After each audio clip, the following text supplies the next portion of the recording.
My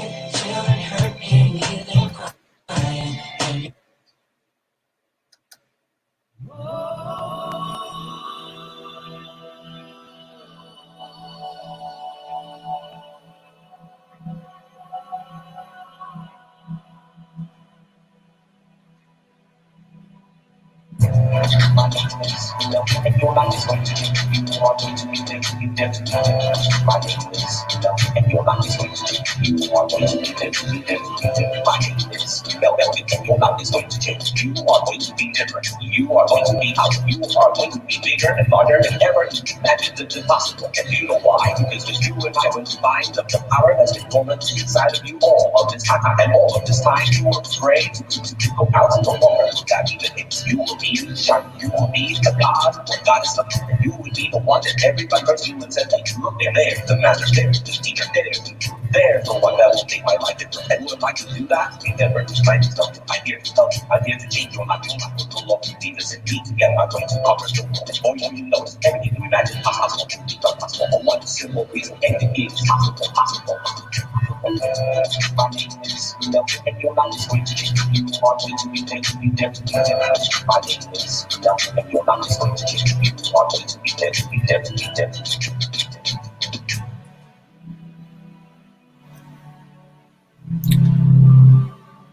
And welcome to another broadcast of Uncommon Sense.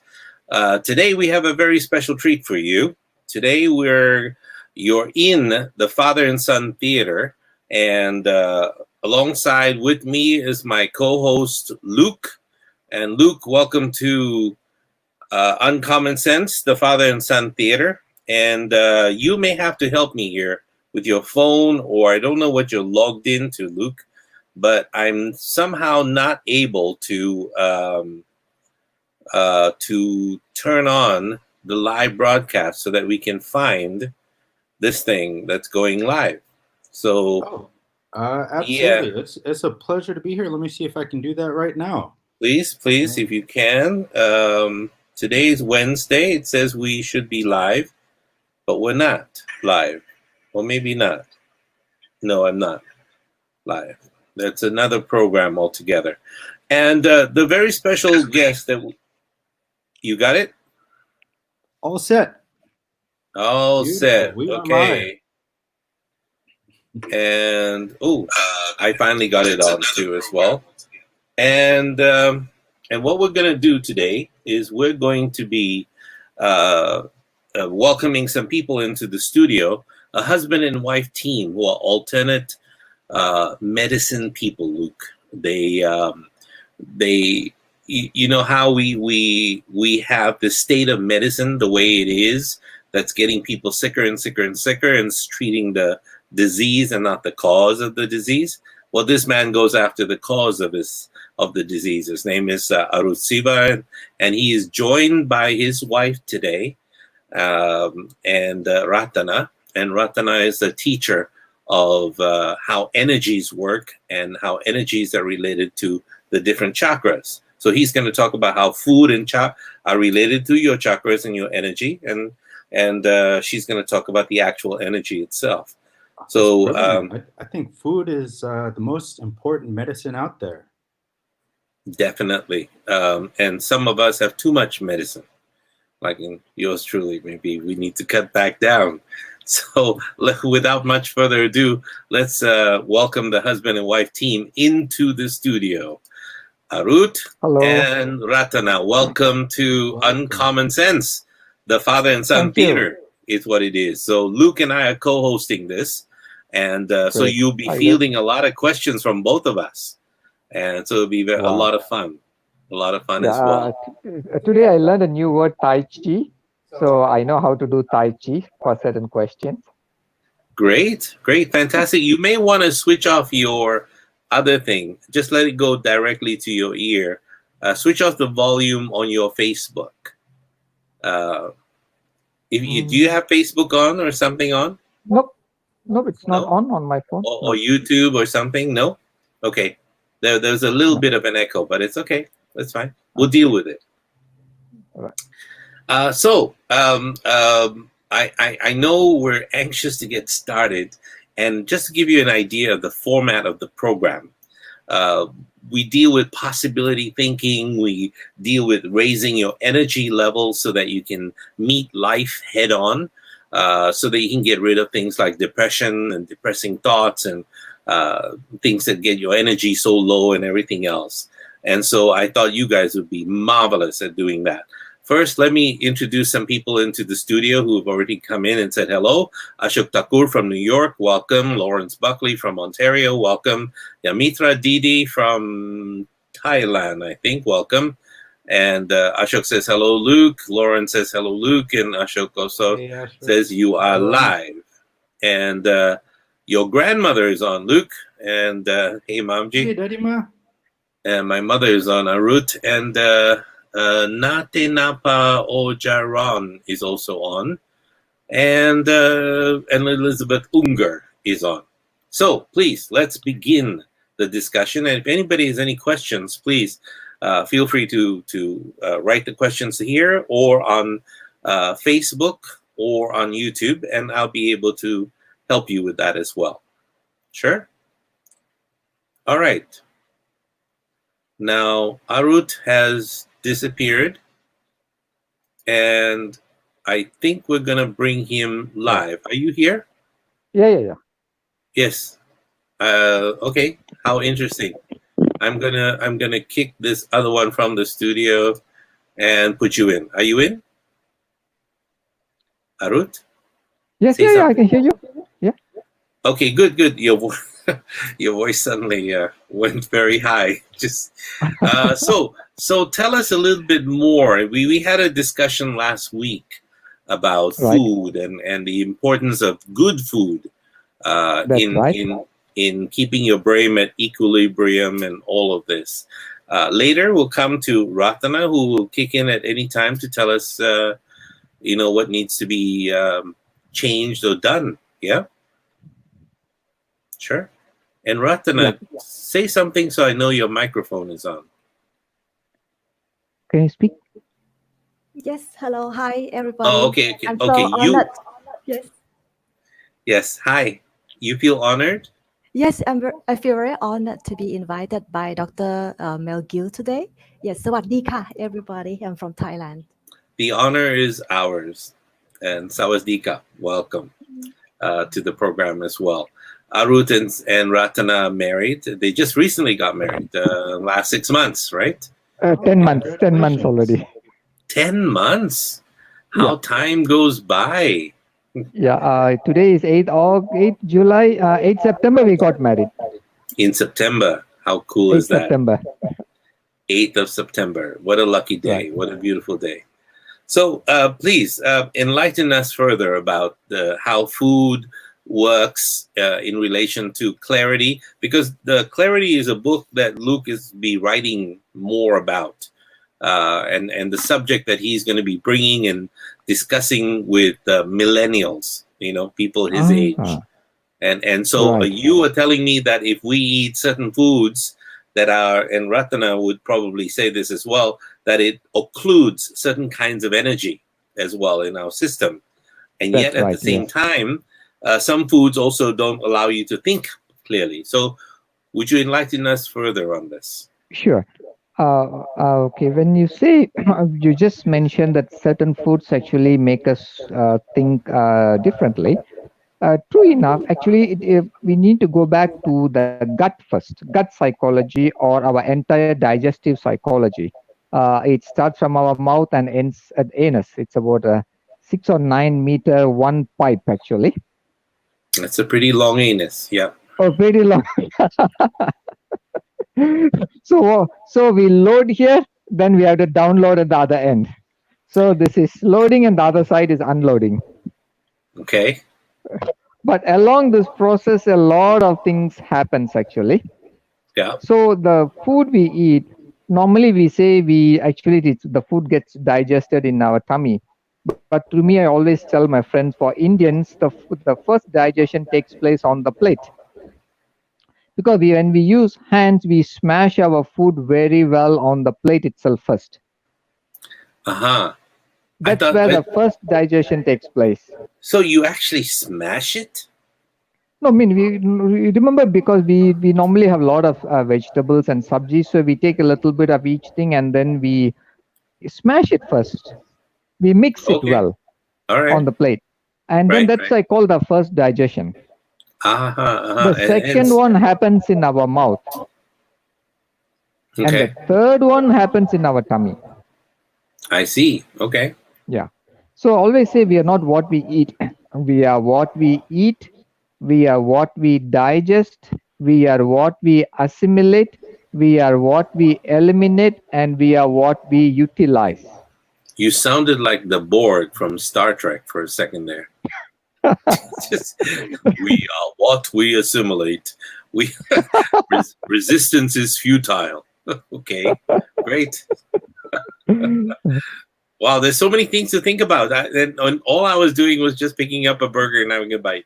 I wasn't paying attention to mushing things up. And I said the bad word burger, so I shouldn't have done that.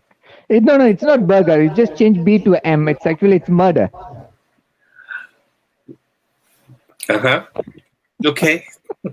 Yeah. I already did some psychology to my wife, and she's now 90% vegetarian and 10% take murder foods. So I guess very soon she will become vegetarian. Ratana, how is it possible? Look at the way she's shaking her head. How is it possible to have nice Thai green curry without the pork or the? I mean, you can't do that, right? So you need that. No. Yes, that's very cool. Soon we'll make him a non-vegetarian. Yeah, well, that would be our. Because he's too skinny, isn't he? Like he needs to put on more. That's the problem. She can't reduce. So she said the other way is to make me increase. I said, I too have a problem. You can't reduce the same way I can't increase. So how? I will send you a bunch of my chocolate, Ratana. It's in the freezer somewhere. So yes, continue. Sorry, I interrupted. So we need this 5-step process all the time. Mm-hmm. And people talk about big words: proteins, amino acids, fats, PUFAs, EPA, DHA, so much of jargons. But I tell that's not necessary unless you want to get a PhD, permanent head damage, then you need to know all those terms. But you need to be healthy. You only need to know 2 things: what is food and what is a food-like substance. That's all we need to know. So what is food? So yes, here is where there are a few things. A real food should come from nature. It should be fresh. It should be holistic. It should be pure. It should be unadulterated. It means it shouldn't be a hybrid or GMO or any kind of stuff. It should be what as nature intended. Because I met some people who actually stayed in the forest for a while for retreats. So when they were in the forest, they used to ask the Orang Asli people, I mean the native tribes, to collect wild foods from the forest for them to eat. Right. And the feedback I get from these people is they have never tasted such food in the commercial produce. So the commercial produce has gone through a lot of hybridization process over the last 120 years. So honestly, we are eating food like substance. Though we are eating vegetables or whatever, we are still eating a food like substance. You remember, Dr. Mel, what your dad said? Those days he used to grow his own food, page 102, the book written by your son. Yeah, Luc wrote that book. Luke, yeah. Luke, do you have the book in hand now? Luke, I think I have it in the other room. Heart of an Olympian. Cite word for word, page 102. Oh, could you please get that book? Absolutely. Hang on just one moment. Yeah. He doesn't remember what he writes, but it's time to make him recollect. Time to make him recollect. So does this what vegetarianism does for you? It makes you cruel and make people recite from their books and things like that? Because because it's a passion. It's a passion. It's a passion. Yeah. So so a cow is natural, isn't it? No. Now I need to talk about what is the definition of a cow, actually. I said most of the cows the milk we have from it's really not the traditional breed. They are artificial breeds because the okay. udder of a cow is never more than the size of the palm. But now the udder of the cow is like a bucket. Some women are like that too, but is that because of the size of the udder, or that we're drinking the wrong milk, or becoming? Yeah. I mean, even men have breasts now. I don't know. Yeah, exactly. Actually, it happened 20 years ago. There is a person called Dr. Kader from India. He's called the Millet Man of India. So when he was in the United States 20 plus years ago, he was waiting at his doctor's clinic. Then there she saw a young mother bringing a 6-year or 8-year-old daughter. The daughter developed periods at that age, very young age. At age 6. 6 or 8. Wow. Okay. So he said he's shocked and he couldn't even sleep for the next couple of days. And then he found out why people are actually developing puberty at an early age is it's all because of the things, the growth hormones put in the milk and the dairy stuff they eat. So it's accelerating our aging. Okay. So what naturally should happen at the age of 14 is now happening at the age of 6. Wow. And that is what happens when we take commercial produce. Now, Ratana, I know he's talking about foods that are filled with additives and chemicals and all kinds of things. You talked earlier about your specialty is energy, right? Right. You deal with energy and the chakras. Do all of these not whole foods, added artificial foods, all of these, does that affect the chakras and the energy fields? I think it's two different things. Okay, so in just a second. Yeah. I He needs to turn that off. No, something happened with my phone. Yeah. You need to turn off the volume there. A bit of an echo. A little bit. No, yeah, well, a feedback. Yeah. Now we cannot hear you because your mute button is on. Okay, so he muted so that I can speak. Okay. So isn't that the normal marriage anyway? The wife mutes the husband so that she can speak. Yeah. I think What a great arrangement. Probably I call him to sit next to me. It's better. Ooh, it's meant to be. Perhaps how romantic is that? Go sit next to her, sir. Because now that we are separated, then it's echo everywhere, so it doesn't work. Echoes. That's right. Right. So probably he has to turn off his. Bear with us a little bit. We're having a few technical problems. Vin Raj from Hurt says hello. And so Arut joins us, the man behind the woman. Now starts to join us a little bit. Your microphone is muted. You need to turn it on. There we go. Yes. Yes, but you're very, very soft.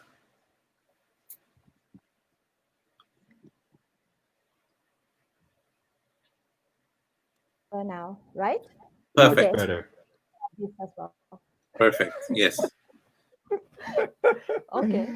I think I need to sit on her lap or she sit on my lap. I think you are light enough to sit on anybody's lap, actually. He's lighter than me. I know. He's lighter than anybody we know. Attach a string to him because when you walk outside, he might float away. Like the helium balloon. Right. Okay, so back to your question, Dr. Mel, regarding the preservative food and all, whether it affects the chakra. I think it's two different things because in our culture, we believe in body and mind. Okay, so body is the physical things, but when he talked about, he's invited to talk about food for the chakra. Then for me, food for him is the physical thing that we put into the mouth. But the moment I heard the word food for chakra, so my mind as an energy teacher, I immediately think of the environment. and also the energy around us. You Okay. know, yeah, in a way that each chakra and also aura around us also will be affected Right. by the energy where we live in, as well as the things that we wear, okay, the Yeah. jewel, the clothes, and everything, Yeah. and also the emotions and the thoughts that we project, and also people around us project. You know, then that also will come into our body, the Mm-hmm. aura. Mhm. What about food? the Food the, the doesn't food affect it? the food, okay, let's say if the food affects you in the long run, if that is unhealthy, and then it affects some of the organ, and it Yeah. becomes like you might get upset. It doesn't suit your system, it doesn't resonance to your energy. So in a way, when your physical body is not in imbalance, okay, not Mm-hmm. in balance, then it also will affect the mood, emotions, the thought, and everything. It's a overall, it's a holistic thing. We can't talk about Sure. energy without the physical food, and we also cannot talk about just the food without the energy and environment. Without the energy. Right. But if I can ask both husband and wife, is it true that the food enhances the energy, like makes it stronger? Are there certain foods you can eat that would make your chakras explode, and I think definitely. Probably I leave it to and Sivan. what are they? What are they? Okay. In my view, can you hear me? Of course, Yeah. yes. Okay. I always say the primordial food. So if you look at what's the primordial food, can you make a wild guess? What could be the primordial food on the planet? Dinosaur steaks. No, I'm off It's base. actually the algae Mud. which came first. Say again. Algae. Algae. Algae. Okay. Algae, the Wow. first thing which came on the planet is algae. Right. And even marine phytoplanktons and a lot of sea animals, whatever, started to eat algae first. So they are some Okay. of one of the primordial food. So like marine phytoplankton, spirulina, chlorella, Yeah. there are many different varieties of species. They are one of the complete food. And I have a product actually made up of 4 different types of green algae, and it opens up the chakras because it works on most of the endocrine glands, actually, in fact all the Oh, endocrine okay. glands. Okay. So And I come. you need to like allow the endocrine glands to eliminate, detoxify. How? What? Oh, definitely. And not only that, we need to nourish them as well because the hormones are the messengers. So Oh, if there are okay. no messengers, the things can't work properly in our body. So So algae. every day I make sure I take few different species of algae as much as I can. Now it's been raining cats and dogs for the last 3 weeks here, and there's Uh-huh. so much algae on Uh, all my statues in the garden, the Bali no, stat. Can I eat it off the? No. no, that you leave it to the birds and the insects, please. Okay. Okay. But we have to buy processed algae from No, somewhere. I won't say processed. Actually, what the certain companies do is they look for uncontaminated sources. Whereas the one you have heavy metals, the vehicle exhaust, the acid rain, and the Hmm. pollution, environmental pollution. Whereas Okay. these people, they grow in a controlled environment. So where the heavy metals are constantly checked, and if Right. there are heavy metal, they will eliminate the batches. Right. Yeah. Okay. So it's more pure. More pure. Okay. Right. That's why you need to go for cultivated sometimes. Cultivated. Yes. All right. I'm trying to get a good view. Oh, there we go. I think this is This better. this is best. Oh, this And is the best. Yeah. now we can see both of you. All right. I'm Perfect. working with the configurations over here, so it works best. Thank you. Oh, great. Now it's perfect. Do you mind me Now it's perfect. asking your choice to be vegetarian? Is that energetic in nature? When I was 16, I just lost interest one fine day. Why am I eating dead bodies? So that instant I gave up. Because it'd be tough to eat the live bodies. The things are running around. I mean, you're biting on them and they're running around. Better that they're dead in one place. It just, Yeah. sorry. But somehow I felt it's cruel. I could feel the pain of animals, so somehow I just lost interest immediately. Mm. So since then, so I'm 50 this year. In 2 months, I'm 50. So Wow! almost. Congratulations. Thank you. Yeah. You do not look a day older than 57. That's amazing. That's it. No, I'm just kidding. Just kidding. So let's get back to this thing of energy, because Luke over here is a bodybuilder, right?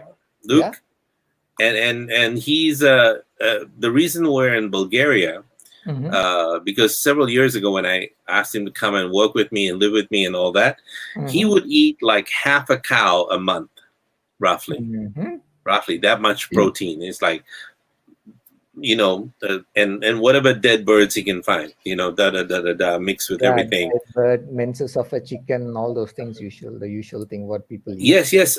I have menses of a chicken with curdled milk cheese every morning in butter. It's awesome.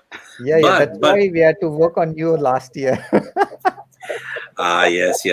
No, that was the stress. That was the stress from listening to my naturopath.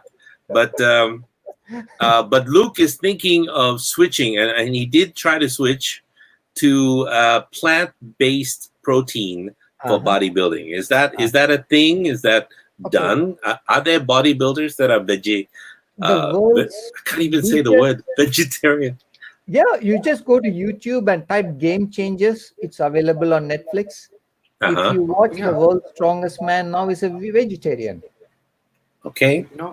I watched that show and it was incredible. I saw that some of these athletes were actually performing better without the meat than the others. Exactly. Yep. Yeah. See, the logic is simple. The amount of calories we eat, it's best we burn it. If we don't, then it accumulates in us. So in the olden days when people ate meat, etc., but they were actually hunter-gatherers. So what happens is they may not find the food for a long time. So they store for a while and then they spend it off. But now the greatest exercise we do now is sitting and sleeping whole day. So there is nothing much work at all. So there is no way our body, the energy we store, we could burn it. So it's best we take low calorie food, so which is just nice. Like to me, I take 2 meals a day and it's more than enough. Morning 10:30 to 10 to 11 is my first meal. And my last meal is between 4 to 6. And if sometime midnight, 4 to 6. 4 to 6, yeah. And same with Ratana? I hear a mantra coming on. I think I know this song. It's very familiar. Okay, you're on your own. I will not ask you the question. You don't have to answer. I'm just playing with you. But she struggles because I'm getting her food and I don't buy her non-veg. I only buy her vegetarian. So she's somehow coping with it, dividing one meal to 3 meals and then putting up with it. Okay. If you need escape, my father and I will come and drive you to the McDonald's, and then we'll come back and we won't tell him anything about it. So Luke can switch safely to plant-based proteins. Oh, definitely. And 100%. So can we all, right? All of us, yeah. So let me ask you a question.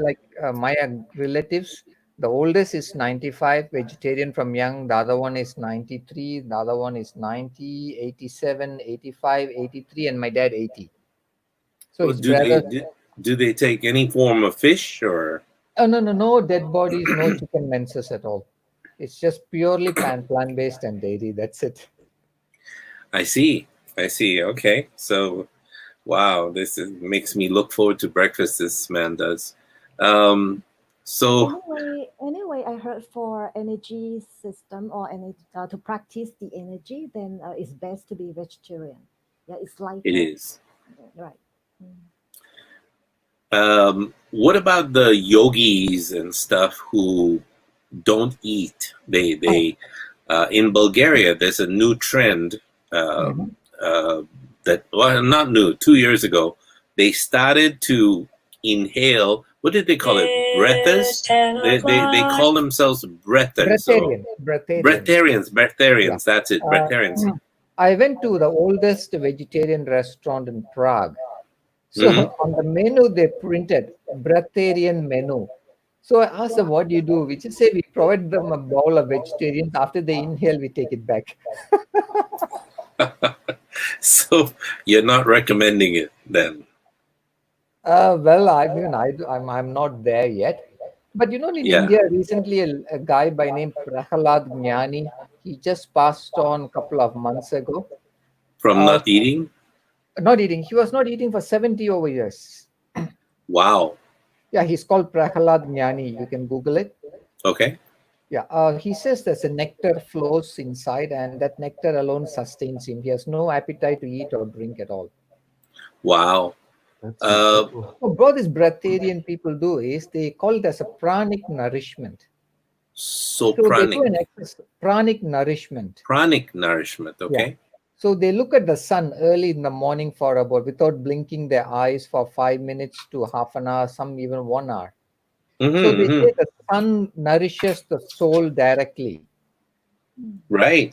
So because of that, they don't have the appetite to eat. Right. Yeah, and ultimately, if we all practice, we can get there. It is not something only for few privileged. Anybody who practice it can go off the food, actually. Do there's develop any kind of vision problems? I mean, when I was absolutely a kid, nothing. Not when the sun is too bright.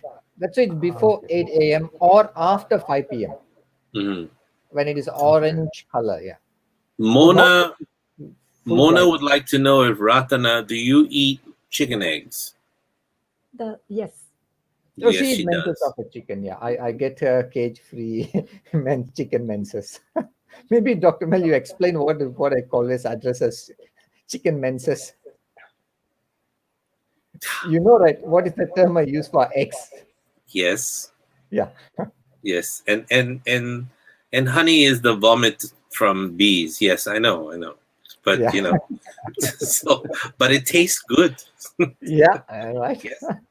Yeah, so let's celebrate the egg at some point because I know Luke, when he was building his body, we would go to the nearby village about 30 kilometers south, and we would buy a box of 180 eggs at a time or more, and he would finish it within a week. But he doesn't take the yolk. He maybe 2 yolks, and most of the albumin, the white.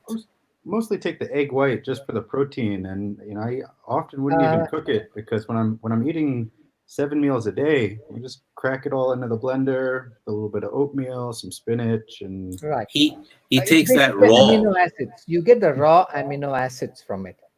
Actually, he takes it raw. He doesn't cook it. He takes it raw. No. If at all we are eating, we should take it raw. Raw eggs and raw milk are the best. Like, that's why your dad is 92 now this year, because he drank raw milk. My dad just joined us. He's online. Yeah, why don't you ask him to speak? Well, he needs a special device, and by the time I do all of that, it would be very difficult. Later, I'll show him how to be part of this, because Luke wants to continue. Of the book downstairs with you? I have lots of copies, and Luke also has a copy. Grabbed a copy here. Perfect. Yeah, why don't you read how your dad did it? When he was young. 102. 102, if I'm not mistaken. You see, it's a vegetarian's memory that we're depending on. Let's see if it works. Let's test it. The bottom portion. I can find it here. And he talks about food, or maybe my and the milk goes from the udder straight to the mouth. Correct. My father would be looking after cows, and he would drink the milk directly from the udder. Yeah, and, you know what? Milk is an unstable liquid. It is designed for udder to mouth, and not udder to package and package to mouth. No, it's not designed that way. It is udder straight to mouth. So, other than that, Luke, what does other that? Than that, it's not on page 102, but as I was doing the interviews with my grandfather to prepare for this book, he would eat all the raw foods as well. Fruits you could find from trees, Right. raw milk, and always very clean. I remember one concoction that he made, a glass, because he's an Olympian, right? And Singapore's oldest Olympian. Half a glass of raw eggs and half a glass of what's it called, ghee, clarified butter, and mix it and drink the whole thing. Yeah. So why did I say that? Is that good? Yeah, I meant to ask you. Is that good? See, anything from nature is very good. As I told you in the last session, ghee has no expiry date. Honey have no expiry date. The more the substance we eat which have no expiry date, we also won't have an expiry date. That's why I take a lot of preservatives in my food, because now I'll be preserved at least until I'm 150, I think. The preservatives and all of that. Is that how it works? No, it doesn't work that way. No, it doesn't work that way. Okay, so straight from nature. Straight from nature. Yeah. Okay. Because the fat, kept his heart works purely on fat, and brain also needs a lot of fat. Mm-hmm. Yeah, that's why. And then the joints will get naturally lubricated. As an Olympian, he needs to run a lot, hockey, and it's not easy. Yeah. Even now, his joints are great. It's just the muscles are tearing, in the shoulder and this and that because of the age thing. And he plays golf aggressively 3 times a week. Age 92, drives his car to the golf club, plays 9 holes, comes back 3 times a week. Holy crap. What do we say about that? It's called holy cow, actually. Because the cow produce kept him healthy. But you see, he doesn't eat cow. But the rest of us do. The output of a cow. Yeah. So, what's your advice with people who want to make this shift, and why should they? Other than this dead animal thing and carcasses and da-da-da-da-da. What is the best reason? I mean, Ratana says that it affects your chakras, right? The chakra energies. Yeah. Definitely, yeah. So if Ratana, you could help us understand, if your husband has a pure body, he says, and the rest of us not very pure because of what we eat. So are his chakras? I disagree. Disagree. So does that mean that he's vegetarian? And so it doesn't mean that you have to be pure vegetarian to be pure, right? She needs to justify her actions. So yes, again, is as I mentioned, it's not just the physical body. All right. So for his case, I always tell him when he faced the clients in his office, because he is doctor, right? So if he faced the client and then accidentally, if he absorb the energy from the clients, right? The energy that sometimes they might be. It always happens from terminally ill people, right? The depression, the sadness from them. And the moment he comes home, then I notice, why today your aura somehow changed. Right. Then I realize immediately, okay, something might have happening in the office. Then we have to cleanse and clear and all. So it's not not the body alone need to get rid of all the dirt and we have to go to to cleanse the aura as well. So what you're saying is he's got dirt that because of his thoughts he cannot the aura. Yeah, in the aura. In the aura. How do we, I mean, just out of curiosity, since you're here, let's say we have exposed ourselves to too many negative people. In my line of work, all I meet are negative people. I don't meet one single happy, non-suicidal, wonderful. I don't meet any of these folks. Lucky work. Yeah, my world is filled with people that need a lot of help. and who are not particularly very happy, and all the complaints are always da da da da da. My world is that. My son can tell you for the last 15 years, he's met so many suicidal people that come my way. It's not funny. Some would be also ex-girlfriends and what have you, and da da da da. But if I'm on a bus alone and there's nobody else in the bus, and there's a suicidal person that comes on board, they will sit next to me for some reason. They're just attracted to me, so it just comes. So, what do I do to stop that? What do I do to stop the? I don't think you can stop people coming to you. Probably your compassion, from the heart is already shows. So that's why you attract other people. They might feel that you could help them, But again, yes. But do I? How do I protect myself from that energy? So what I actually teach my students, first of all, you have to set intention that you have to keep your own energy field. When you keep your own energy field, meaning your own energy, you will not give to others, and you also will not accept other people' energy into your energy field.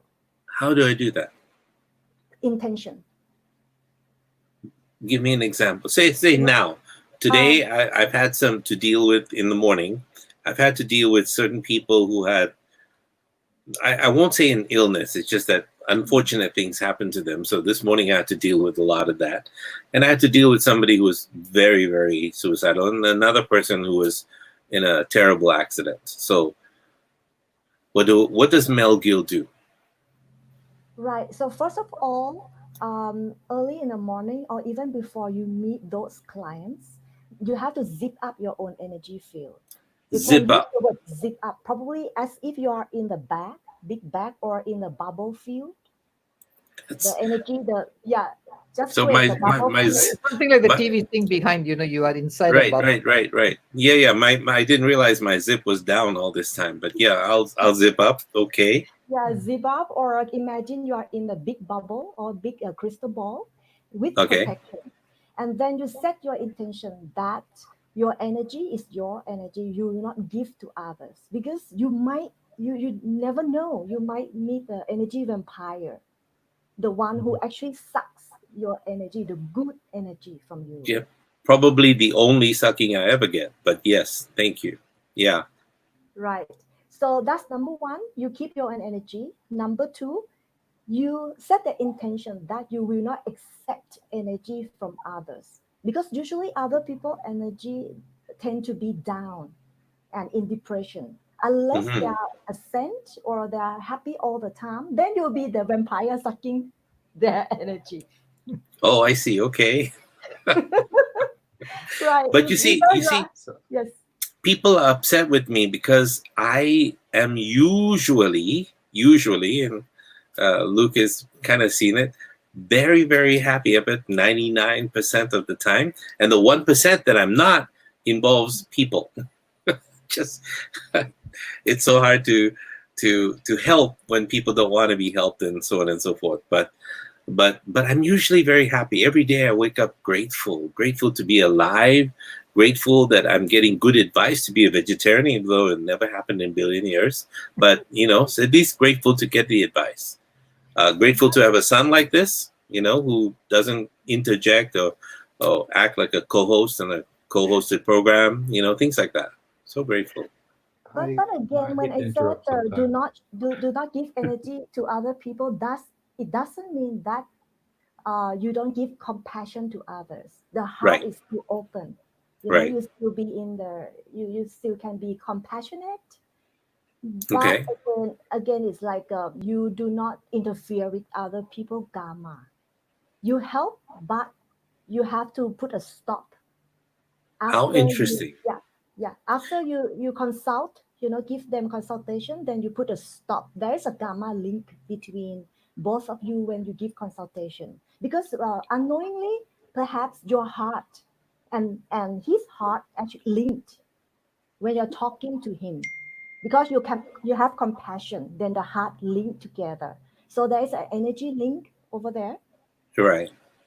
Energy transfer between both of you.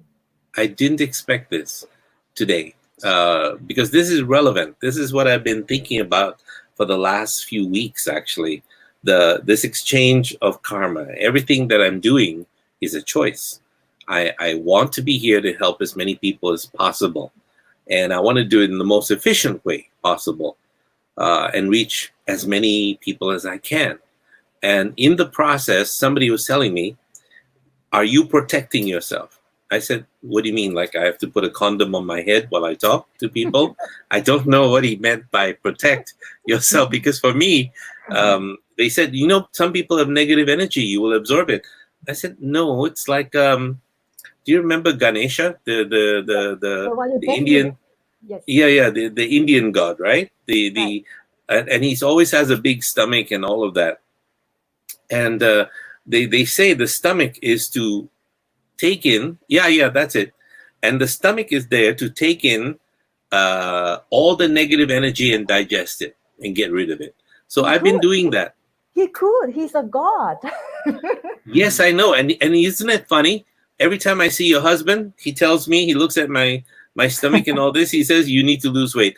Tell him to tell that god to lose weight. How come he doesn't tell him that? Ganesha, you need to lose weight. You're fat. You know, nobody says that. Isn't that fun? I want to be Ganesha. What the hell? Nobody will tell me anything after that. But thank you so much. It's a good perspective. And I've heard a lot of people talk about energy vampires. How do we deal with them? Again, you know, it's all about how you practice to protect yourself, the energy field around you. And that is something it needs practice, you know. Otherwise, if you again, you know, the easiest way is to set intention, as I mentioned earlier. Set intention that you will not absorb anybody else energy into you. The only energy that you're going to absorb is the one that is beneficial to you, such as the energy from the universe, the purest energy from the soul, from the universe, and from God and goddess. You know, those energy are high with compassion, unconditional love. But if the energy like very negative, with depression, sadness, you will not accept it, because somehow, without seeing with your eyes, the energy, the resonance and the vibration comes into your field without knowing. This is for everyone. So if you're listening right now, we're talking to Arut Siva and Ratana, who are husband and wife team. He obviously is vegetarian, and vegetarians are usually in the background, and the ones who eat meat are in the foreground usually. And also at the same time, we're talking to Luc Gill, my son, in this father and son theater, and we're discussing how our energies are affected by other people, and also sometimes not all the time, but sometimes by the food that we eat that causes us to think more clearly and to react to people better, because it's hard to heal people when you yourself are sick, right? That's very true. Very, very true. Like you saw today's newspaper in Singapore, a 48-year-old surgeon. I don't read the papers. It's all paid advertising for the powers that be. It's not true, most of it. Like today, a 48-year-old head of a surgeon in Singapore General Hospital, he just died of cardiac arrest. Really? He's only 48. Yeah. Stress. Is it the cholesterol that kills you, or is it stress? I have a theory, because I've seen so many people on the treadmill, in the gyms. They're exercising like crazy, and those are the ones that died. That's why you never see me in the gym. Do you know why? When you start your car engine, what happens at the back? There is an exhaust pipe, right? Yes. So what is burnt in front? I was going mystical on you. Sorry. Exhaust pipe. Sure. Yes. So and something is wrong with the exhaust. Burns, and the matter, the waste of the combustion comes out as an exhaust. The same way, our heart also has something called as an exhaust, which is called a lactic acid waste. Right. It is a byproduct of our metabolism. Right. So if we don't purge it off, it accumulates, and How, how do cardiac we? arrest happens because of that as well. Do you How do remember we? I gave you a supplement which is very strong? You moment you put few drops, you felt very good last year. Some flower thing, right? Yeah, exactly. Strophanthus extract Yeah, from Brazil. strophanthus. Yeah. So that actually removes the lactic acid waste. So it is just not Uh-huh. cholesterol leading to heart attack. Lactic acid waste also leads to heart attack. And the formation of homocysteine in the blood because Yes, of right. stress. Stress. Yeah. Because stress turns your regular cholesterol, which your body needs, by the way, quote unquote, good and bad. We're finding out that those are meaningless things anyway.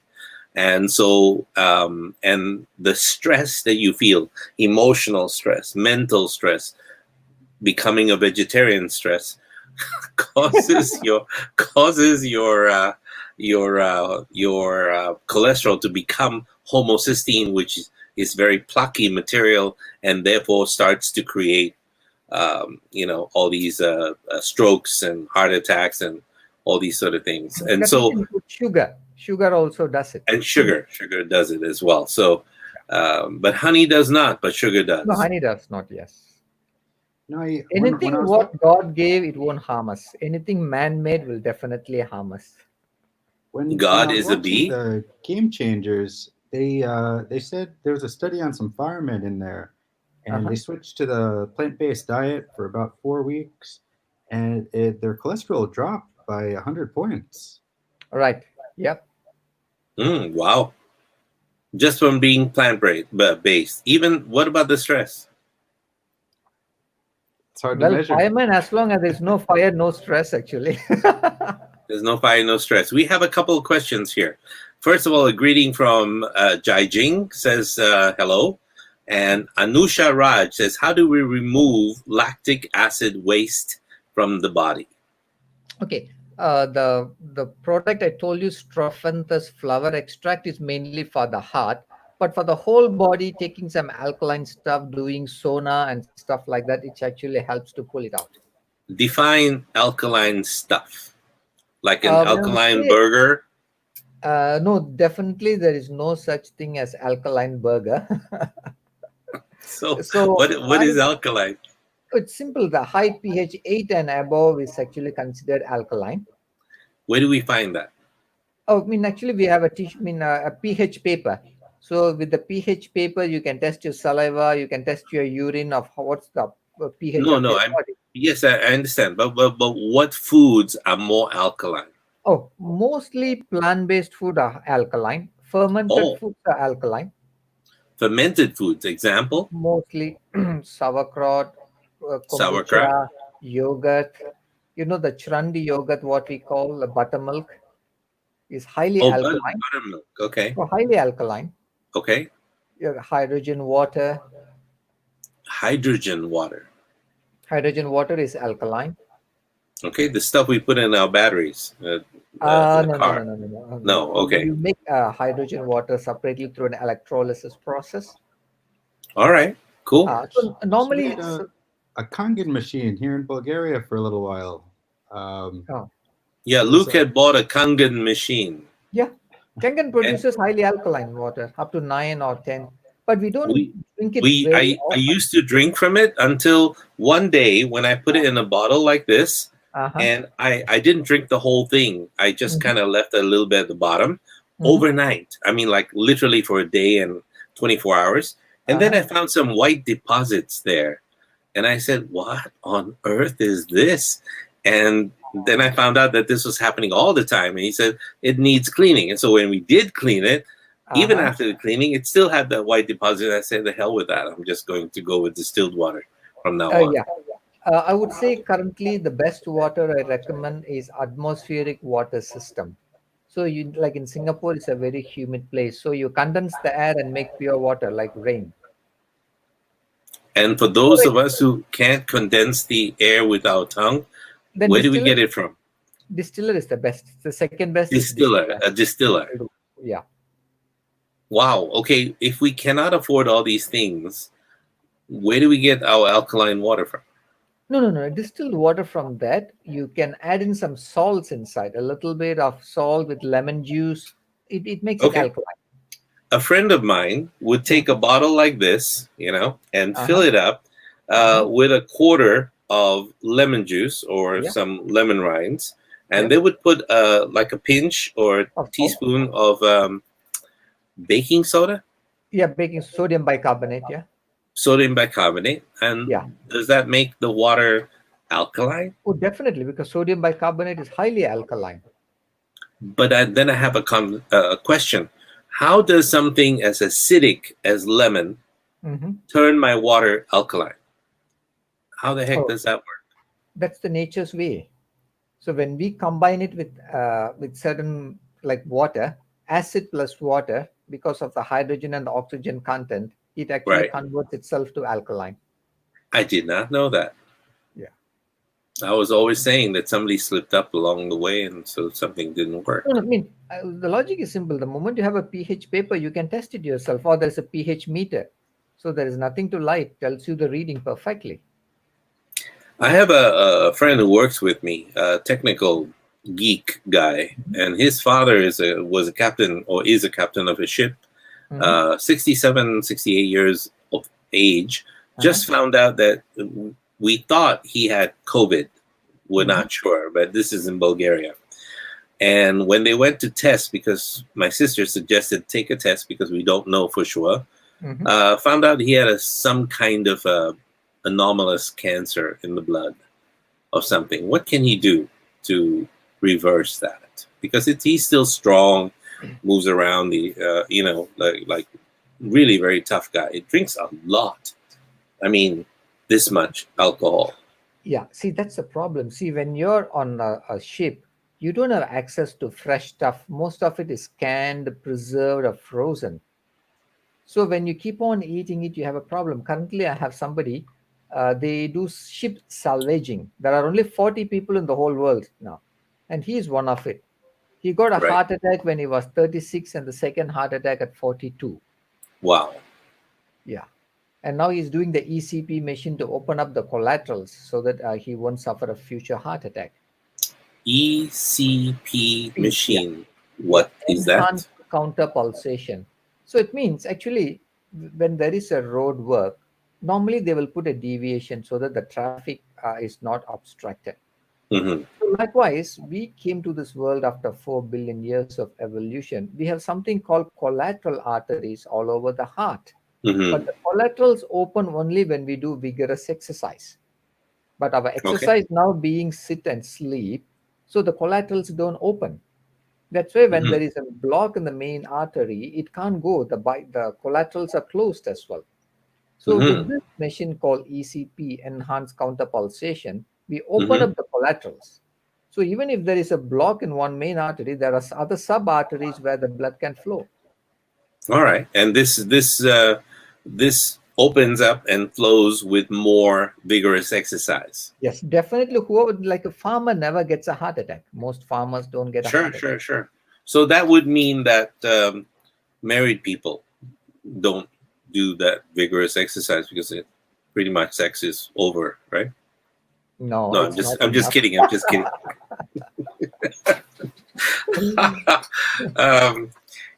Somebody was saying to me the other day, why is it that sex gets less and less when you get married and so on and so forth? I said, because there's one food that the bride eats after the marriage that causes her sex drive to drop by 60%.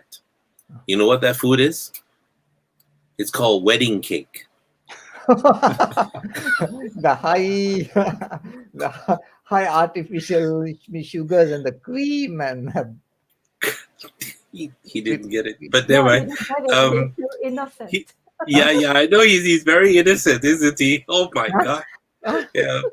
Don't let him hang around me too much, otherwise you're gonna have to clear this head chakra twice. I don't. Let me ask her later when I do a pillow talk with her. The friend I'm asking for has talked here. His name is Orlin Buzhinov. It sounds like pushing somebody off a cliff. Orlin Buzhinov. But actually, my dad has high thrombocytes count, and he says, thanks for asking. Twice the usual thrombocytes in the blood, also known as platelets. The cause is not known yet. We have to go back to the food he ate and his lifestyle for last 5 to 10 years. Mm-hmm. That can give us an indication, and whether he followed the circadian rhythm, like for the sleep wake sleep pattern, then the amount of stress level, then all the diet stuff. With that, we can conclude. Okay, Yeah. that's why you see, I came out with my program called Root Cause of Diseases and Disorders. So it's like 7-8 pages of things to look into. Why we got developed something. All right. Yeah, it's not a one-line answer. It's like 7 to 8 pages of things to look at. I can share with you later. At some point, if you don't mind, I'd like to connect you with him. Sure. And so that you can continue to be a benefit to him, because he's a really good guy, the father, and the son as well, a very nice guy. But as a captain of a cargo ship, you can imagine the stresses, right. Involved. So this massive, and these ships are not small; they're massive. So he's in charge of a huge crew, and once in a while he comes through Singapore. So I'll introduce you if you have a chance. Right, thank you. Yeah. For everyone listening, though, how can they do two things, husband and wife? I'm going to ask you a split question. One, how can they raise their energy, Arut? How can they raise their energy daily, knowing the food and the stresses they have to deal with? And Ratana, how can they keep their energies high, the psychic energies, so that they can deal with all of the negativity they have to go through in life? Okay. In my case, as long as I follow the circadian rhythm, it means I sleep by 9:30 to 10, and I wake up by 6 to 6:30, and I have 2 meals a day, and with at least about 6 to 8 cups of water throughout the day, and a little bit of 20 minutes nap after my lunch, I have all the energy from morning to evening. I can work non-stop. But the moment my circadian rhythm gets disturbed, say I sleep late, then I wake up late, then the whole day actually everything goes haywire. So that's why I try to stick to a pattern. Look at the birds. The moment the sunset, they go back to the nest. They don't go back to pub or disco or theater or shopping or whatever. And then the sunrise, they're all out. So as long as we follow and obey nature's law, our body knows what to do. But now the problem is most of us are in overdrive mode. It means we eat a lot, we sleep a lot, we are lazy around a lot, smoke, drink, all bad habits. Then it all accumulates. Then it disturbs the energy flow in our body. Like now it is like 10:30 Singapore time, and pretty energetic because this afternoon I had a 15-minute nap after lunch. Wow. Because of that, I was able to work continuously and was fully alert and concentrated work. I had no problem. But on days, I said again, I eat too much. If I eat half stomach or max 60%, I have no problem. But the moment I exceed 75% of my stomach capacity, my brain can't function. And because all the energy goes to the digestion process. You have some kind of a meter that says 75%, 60%. Yeah, roughly like you get up when you're still hungry. That's the logic. You get up when you're still hungry. Yeah, eat when you're hungry and get up when you're still hungry. That's the logic. As simple as that. I have a question as well. I mean, if we're eating when we're hungry, I know there's a lot of people out there. I mean, myself included. I find I get a lot more work done in the evening time at nighttime. There's that saying, night owls and morning people. And with some animals out there being nocturnal, do you think that it's possible that there's some humans out there who might be able to function well on different kinds of circadian rhythms? Yeah. Oh, because that before you answer, that relates to Ashok's question, the one that Luke just asked. Birds don't have discos to go to, and they don't have electricity to stay awake at night. So, could you answer that for both of them? No, no. I said we need to learn to control ourselves. We need to learn to switch off our phones and TV. I always tell my wife, "Hey, 9:30, let's stop watching TV," because if I watch TV after 9:30, then I get to sleep only about 1, 2 a.m. And again, the lights, when I come in, I make it very dim. She always say, "Make it bright." I say, "Okay, you go to your room and make it bright. In my room, let me keep it dim." So when the lights are dim, my melatonin secretes and I'm able to sleep better. I just saw her eyes go like this. Okay, just all right. In certain things, yeah, we are opposites actually. I like darkness at night. She said, "No, it's so dark. Switch on all the lights." So then I wear Okay. my orange tinted glass so that at least I have to manage it. You see. I see. And she's Dracula. She goes to sleep. She's awake at night and then sleeps in the day. Oh, in the That's last 3 months, she almost works like 24/7/360. Like for the last 3 months. wow. She Okay, got you so much of things to learn and teaching in Thailand, and she hardly had rest. So I told her the next 3 weeks, you better take a break before you break. yeah. Well, here's a fellow who actually might head towards a heart attack if your advice is not heeded. He says after 9:30, all the great shows come on. You are missing out, Doc. No, Pointing to you. you record it and watch it the next day morning. There are devices which can record now. You don't Well, have to there you watch it go. at the same time. Very good advice. Anusha Raj says, can a vegetarian diet lower high cholesterol levels? See, again, when it comes to vegetarian diet, not like too oily foods, it makes it worse. Again, if it is omega-6 oils, like all of the refined oils, again, it makes it worse. So it all depends on how you cook and process even the vegetables.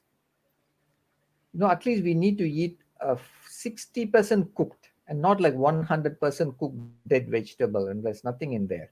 And then not too much cooked in oil. I remember going for breakfast with you one time in Little India. Uh-huh. And you went to this vegetarian place. And I said, okay, I'll try my best. And you ate. It was delicious, by the way. It was very good. Thank you so much. And I noticed on your food that was already filled with butter or ghee or something like this, you poured a cup, like literally more ghee into your breakfast things and all the dals and the lentils, and it's like, wow, so much. Because my metabolism is high. If you notice, like I could still wear my trousers, which are more than 20 years. Only after marriage, I managed to put on a little bit of weight. Good job, Ratana. We've been trying that for years, and this man just doesn't grow. I mean, see, that's the problem. She can't shrink and I can't grow. So it's a tug war. I'm so glad you're with him, because whenever I walk with him on the street, I'm afraid he might fall through the cracks. But that's why I was not really sure. Luke, do you have any questions for Arut? See, honestly, I said, I can't give an universal diet to everybody. I always say keep a journal. You write down what all foods you ate and how you felt the same day and the next day. Whether you had 2 to 3 bowel movements a day, whether you are able to be alert, you had a good sleep, bloated, gassy stuff. Yeah, then you have to troubleshoot. That's why keeping a journal of what we eat is a must for everybody. Okay. That's the only way you can tailor make your own diet. Honestly, there is no universal diet. There are 7.7 over billion people. Right. Yeah, and there are 300 over diets. If you go to Wikipedia and type the diets, there are 300 over labels. So I always tell people, you have to experiment with food and stick to what works for you. I think I'm an expert on a lot of diets. I've tried them all. They don't work. And I think I know why. It's because of the language. No, don't follow any diet. Do you know why? When you follow a diet, you die. DIET. So when you follow a diet, you die. Don't follow a diet. Follow a pattern which works for you. Well, yeah. See, I don't go on diets because if you take away the tea, it's die. Yeah. I mean, Exactly. who wants to die? It's like, yeah. Have Exactly. you ever seen those smokers when they come to me for help? You know, I do hypnosis and all these other things, and I use other modalities. And they come and they say, and they're standing out at the doorway, and I'm waiting for them to come in, and they're like out there. I say, "What are you doing?" I say, "I'm going to smoke as much as I can because after this I'm going to stop." So the thinking and the pattern and the way of life is not there. So same with dieting. You know, we have in my refrigerator is a chocolate bar, freezer, and it says it's in glass. It says break glass in times of emergency. So if it's not there,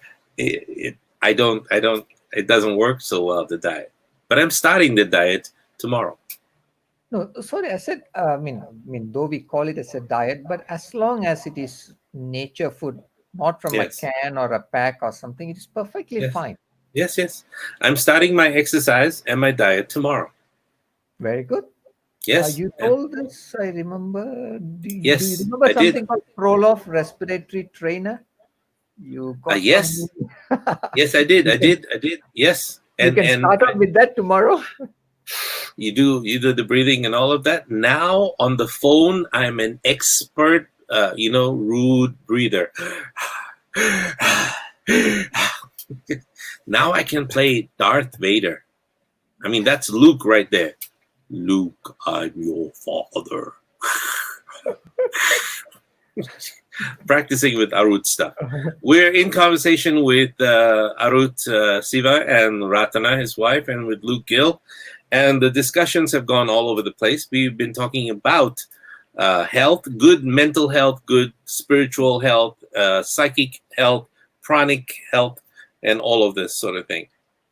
Ratana, I have a question for you because it's very much in line with what I'm teaching people and going through right now. The third eye. And so people ask me, can you please open my third eye? And I said, only on one condition. Your two other eyes are open also. Could you tell everybody how to open? Oh, before you do that, to open the third eye. Shirley says, strenuous exercise without medical advice is risky for pre-existing heart disease patients. CXCL12 protein is the one to help to grow collateral arteries. Oh, Shirley. Yeah. So do you see? I don't know what CXCL12, but tomorrow we're going to buy a gallon of it. Well, I said, if you notice, a lot of people who are doing usually during marathons, at least one or two people die. We always say we need to know our boundaries. There are no devices which can predict boundaries. Like for some of my cancer clients, the blood results are still perfect. So even the doctors don't understand why they still got a cancer. So the best way is we need to be our own doctor. We need to understand our own body. When we go out, we lock our houses. When we go out, we lock our cars because we value the things. Likewise, if we value our body, we need to first learn to listen and observe what's happening within us. And we need to come out our own tailor-made programs. Other people can only guide, but we need to do our homework. Listen and observe. I like that. Luke goes to the gym almost every day religiously. Used to. I don't know if he's going to start it up or not. 3 months lockdown in New York has gotten me off my habits a little bit. But all right. In New York now, not in Bulgaria. He's in Bulgaria. Bulgaria. Oh, okay. Just landed in Varna. Finished a 14-day quarantine, and actually today is the first day back to the gym. First day to form the new habit. I see. Okay. And when he used to be at the gym, I used to go there every day with him because I like observing people taking, doing exercise. And the best latte was served in the gym. And I just sat there comfortably, de-stressing myself, watching these people work out. And it was like pretty good. So Ratana, third eye.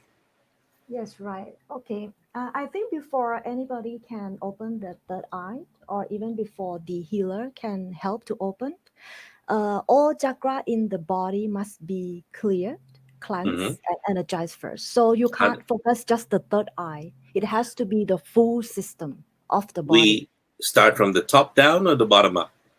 It can be either, so if you want to bring up the energy from the universe, like purest source, Hmm. then you bring from from the high up.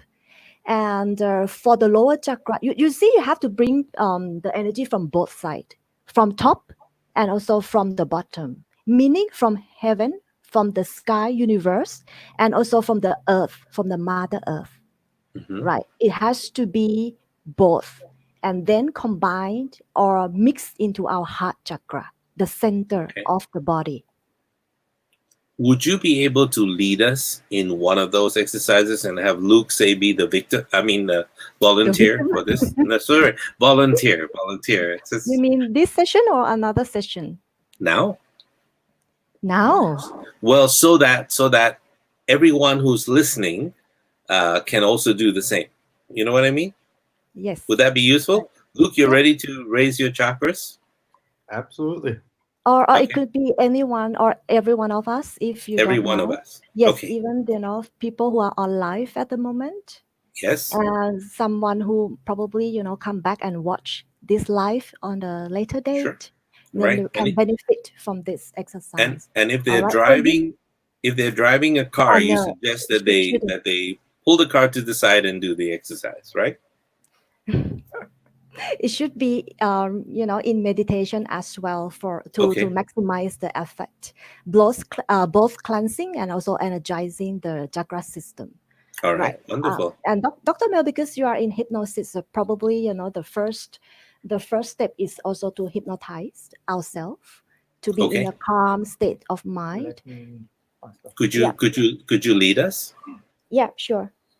Okay. Right. Okay. So I would I like, am now your student. it's my honor. All right. So okay. I would like every one of us to be in meditative mind, to be calm at the moment.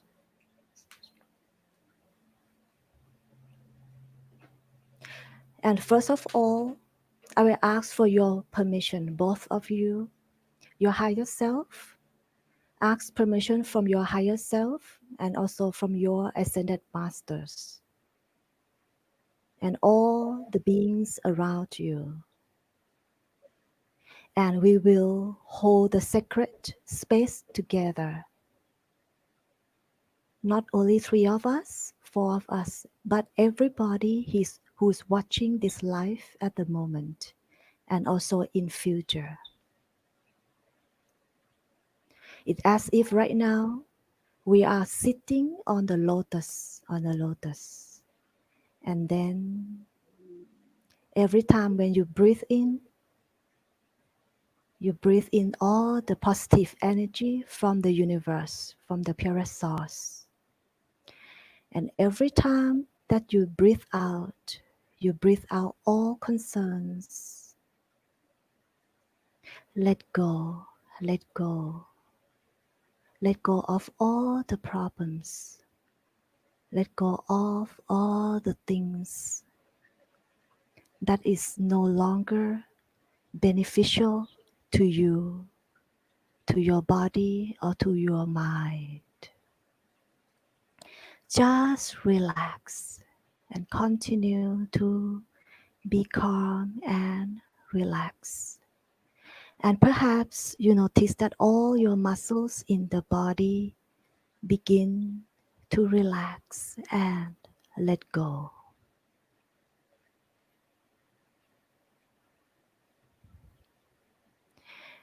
And you may bring in your spirit guide and ascended masters with you to help you hold an energy with high vibration. And then you put the intention in your mind that you will not keep, you will let go all the negativity you will only keep the positive energy around you.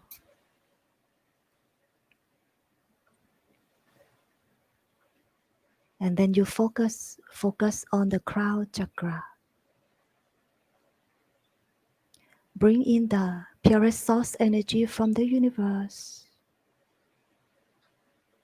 that starts to clean and cleanse your chakra from the top.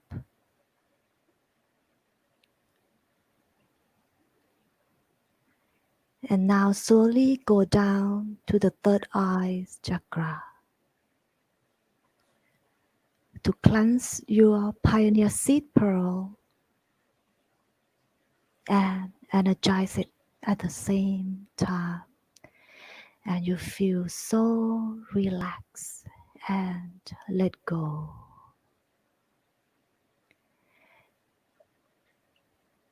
And you bring in all the energy to flow from the head to both eyes and down to the nose, cheeks, mouth, down to the chin, to your neck.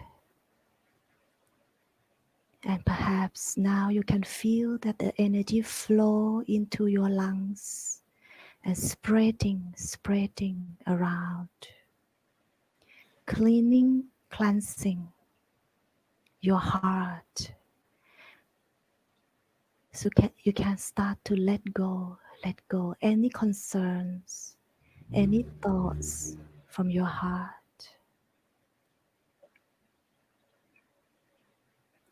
And bring down the energy to the stomach to cleanse all lower chakras. Down to both legs, to the knees, lower legs, and out. Bring all the energies down to the ground. Let go all the negativity from your body, from your organs, from your thoughts, from all the auras around you. And at the same time,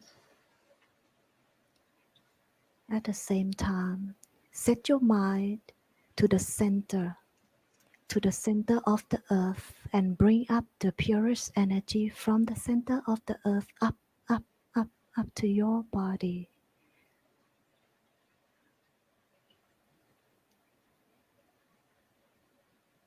And bring all the energy to be at the center of your heart. Feel unconditional love from your ascended master.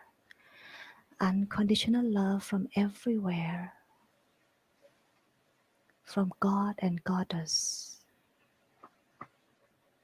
That they are always with you. Be with you. Bless you.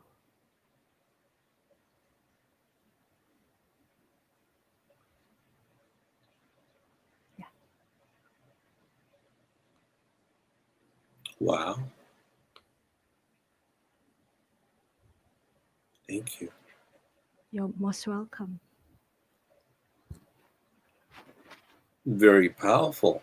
And so by doing that, and everyone that did this, what can they expect? Because some of them are doing it now at night, and so they'll be headed to bed. And some of them are doing it in the beginning of their day in New York, and some of them in the afternoon in Bulgaria. It's about 7 p.m. What can they expect to happen as they walk around? I believe that everybody who followed the advice or guided meditation will feel more relaxed, definitely. Mm-hmm. And all the chakra will be open and balanced. And they'll feel the heart is light and loved with compassion. And What? definitely for people who are, right now at nighttime, like in Singapore right now, then we can sleep more soundly. Thank you. Thank You're you. most welcome. Kap kun kap. ขอบคุณค่ะ Awesome. So there you have it. The Ratana is helping us with a lot of the meditation that has helped us, and Arutsiva has helped us with understanding what kind of foods we should be adding to our diets to make us feel better and work better as well. And Luke has disappeared because his phone has run out. The battery has died. Oh, And Chian Dawar says thank you. Anusha Raj says thank you. Vin Raj says thank you. Lawrence Buckley says thank you. Everybody's grateful. Thank you so much, Ratana. thank you. And let me bring a Luke back on. He's right there. And so actually, sorry about that. Some technical issues. Had to plug back in, get some power. Hang on for a second. We're also going to add Kapkunka. She's Mona is speaking Thai to you. And Jacqueline says, thank you, Ratana. I'm going to add Ashok. Remember him from New York. Yeah. I'm adding him to the stream as well. Welcome, Ashok. Ashok, welcome to Father and Son Theater on Common Sense. Welcome, everybody. How are you? Hi, yes, we're good. We're good. Keep the voice down. Speak like a guru.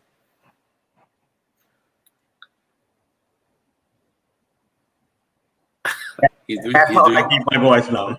Oh, okay. That. Hear that? Do you have any questions for? So firstly, I want to say thank you very much, Ratna. That was a beautiful meditation. Like very, very, very, very, very good meditation. And then I, as one who had a heart attack when I was very young, and I can tell you that the meditation helped me more to bring me back to my proper state. Of course, the food was a factor, but the food they tell you to eat after the heart attack is not really a food. So that's why you don't feel like living even. So you are depressed with all the medication, and then they give you this food which is not even tasty, which has got no taste, nothing in there, and that means you are supposed to feel more depressed. And then when you feel more depressed, your body is out of sync. So meditation is one thing which brought me back. I was on 6 or 7 pills a day, and I'm so happy to say that I'm not on anything right now. Like except for I take a baby aspirin every day. Oh, right? Wonderful! Right, and that is just to make my cardiologist happy, because he's very mad at me. He wrote a big red letter on my chart, non-compliant patient. And I said, well, I need a reason why you want me to take these medication. And he said, oh, just because you had a heart attack, you have to be on these medication for the rest of your life. And I said, no. And we had this back and forth. And then eventually what I did is, because I will go to him like every 3 months, every 6 months for a checkup. At that time, it was 3 months. So what I did is I started doing, I was always doing some meditation, but I started doing more and more meditation. And then in the 3 months, I cut down all the pills into half. And that's what I took it for 3 months. And I go to my doctor. They did the blood test. He had the report. So he said, okay, so you're taking this. And I said, yes to everybody. He said, what? You are exactly at the same level. Everything is under control, which you were 3 months ago. And I was like, okay, that's interesting. And I said, just to let you know, I'm taking only half of the medication. And he was like, but you should be taking full medication. And I said, oh, what is the reason if my blood report says exactly the same? And he said, what are you doing? And that was way back like 7 years ago. And I said, I'm doing meditation. He said, well, I got no reason to tell you that keep on taking because your blood test, but I will want to want you to come every month, because I don't believe, I think this is a glitch. Maybe they didn't test your blood properly. So I go next month and it is the same. So he said, okay, keep on doing what you are doing. Sorry. No, it's okay. Please continue. And he said, keep on doing what you are doing, and continue with then half the medication, and come after 3 months. So in the next 3 months, I cut down all the medication. And but I did more. I used to do like a half an hour of meditation, but I at that point I was doing like an hour of meditation, like even sometimes an hour and a half, because there is nothing else you can do when you are on those medicines. You cannot have good sex, you cannot go party, you cannot drink, you can't eat good food. So what else I was going to do? I would sit down and do more meditation. So in those 3 months, I totally stopped taking the medication, and they did the blood test, and he said, okay, so I think the half of those work for you, keep on taking it. And I'm like, okay, no, I'm not taking any one of them. And he flipped over, he got mad, and he like, I'm going to write non-compliant over there. I'm like, what does it mean? He said, means I'm not responsible if you have another heart attack. I'm like, yeah, were you ever responsible for that anyway? You were never responsible for that anyway. So and your insurance will not cover you. Yeah, who cares? I don't need insurance. I'm my own insurance. Exactly. Right. See, we need investment in health, not insurance for sickness. Right. So I strongly agree with Ratna that the meditation is actually, I think, I mean, even I know the food is good, like you have to eat the right food, but meditation personally for me had a bigger effect. And once I started doing meditation and my stress level started coming down, Right. my blood pressure came down, everything was normal. And then once you are in that state, you automatically start eating good. Right. Yes. Rather than the other way around, because I started eating because I wouldn't want to put in a bad food into my body. And food wasn't like, once I started doing more meditation, I wasn't that hungry Right. at all. So that means I could pick up the food, what I want to eat. And that started healing it. So that was like, I wanted to come in and so there you have it. If you start to meditate more, like Ashok does, and Ratana suggests as well, then you will be eating the correct foods like mandala pizzas and things like that, right? Or no? So I also realized that foods, it's not what you eat, it's how you eat it and what is your state of mind when you are eating. And everybody, like doctor said, everybody has got a different body. Now, I grew up with certain body in my India. I always used to drink like a lot of milk and buttermilk and butter and everything. And I can still eat those things if I get it in the pure form, like except for all the things which are added into that one. Right. And it will not affect my body, contrary to the person. Are you vegetarian? No, I'm not. Okay. But I don't eat beef and pork because and it's not a moral issue for me. Like, I think the problem with most of the thing is they make it a moral issue. Like, oh, I'm Muslim, I can't eat pig. Or I'm Hindu, I cannot eat cow. I don't eat, and then they feel guilty about it. They eat it, they feel guilty about it. They bring your immune system down because now they are stressed. Their metabolism is down, so they cannot digest it. So it is having a counter effect. I mean, I eat chocolate like I relish it. You know, and Yes. I know it actually heals my body rather than doing the other effect, because when I eat it, I love it so much that my metabolism probably is working. My thyroids are working in a better way. So they don't even know. Dr. Siva, I like that thought. Chocolate will help you. Is that correct? Definitely. Oh, yes. I mean, we remember we import a special chocolate from Ecuador, from Amazon jungles, wild grown cacao. You drink it, you feel a dopamine. It's like opening up your mind. I just gave away all my chocolates because I'm starting this diet. I mean, you can give all Cadbury chocolates and Nestle. You can dump them. You better don't give it to others. You just flush it. That would be the best. But raw cacao, you better don't give to anybody. You need it. So no cow, but cacao is okay. All right, got it. And then it is from Ariba Criollo, the highest grade of cacao, ceremonial cacao. Where do we buy it from? Where do we buy it? I have a very small batch from Ecuador, from wild harvested from Amazon forest. Okay. Yeah, so I take a small quantity of it, and it's really very nice. Well, you just struck Luc's bell there. He likes that idea, so he might drop by and get some from you. I don't know. For sure. But this man, I just want to introduce you to Ashok. He is known as the shy shaman from New York, and why? Because he went through the whole ayahuasca jungle, South America, and he connected with his jungle animals and spirit guides and all of that. And now he just spends his time in yin meditation. Is that right? Mostly women, but it's a different story altogether. I'll let him fill in the blanks.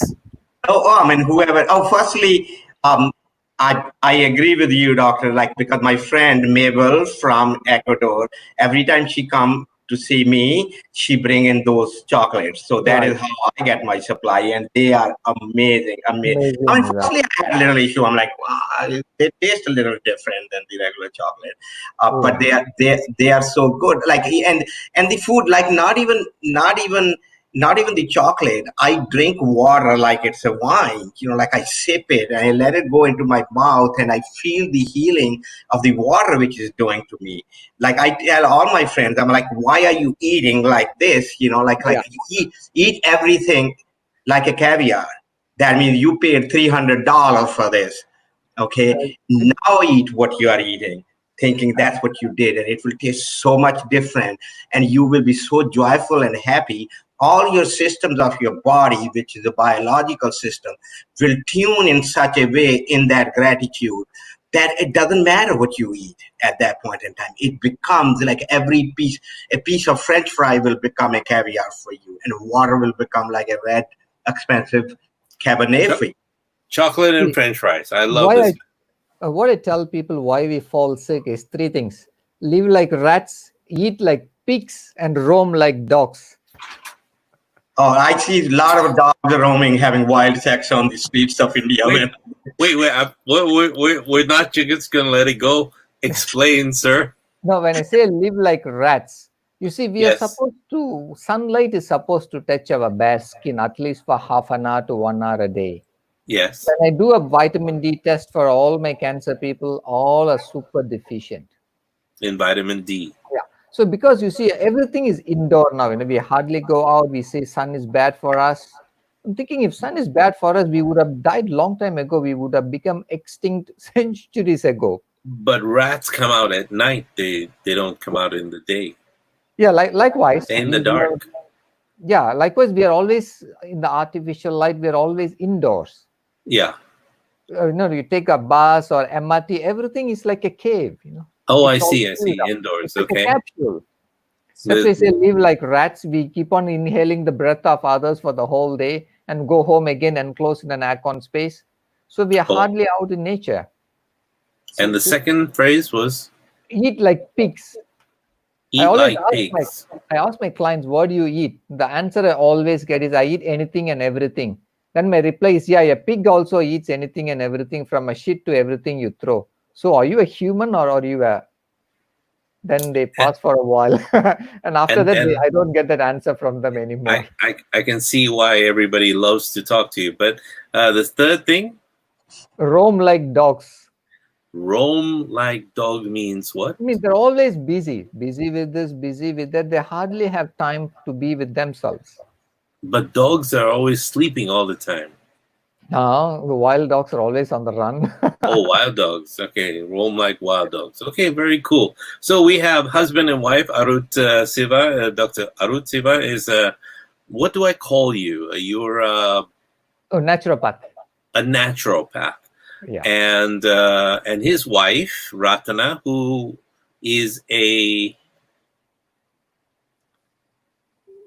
You are a Energy healer ener- teacher. energy healer teacher. Yes. Okay, good, very good, and they have been He's sharing very with good in us. astrology too. Yesterday I had a client. 2 months. I mean, last year we went to the house for dinner. I mean, post-wedding dinner. So I told the husband, "Hey, my wife is pretty good in astrology." So he said, "Okay, why don't you do for me?" And just 2 days ago, she came and said, "My husband is an astrology addict. Every single astrologer he meets, he always go for a consultation, but he said only what my wife said came true in his life, so he wants to have a second appointment next week." Great, He but nothing consulted would. the greatest man and the most expensive Sure. man in India, but what all he said didn't come true. But what Right. she said, it worked for him. So I, she's I an need to. astrologer as well. I need to book an appointment. You know, Orlin from Bulgaria. He's an astrologer as well, and Luke has studied astrology, but it's spelled with 2 S's. It's a different thing altogether. Astrology. It's a different thing.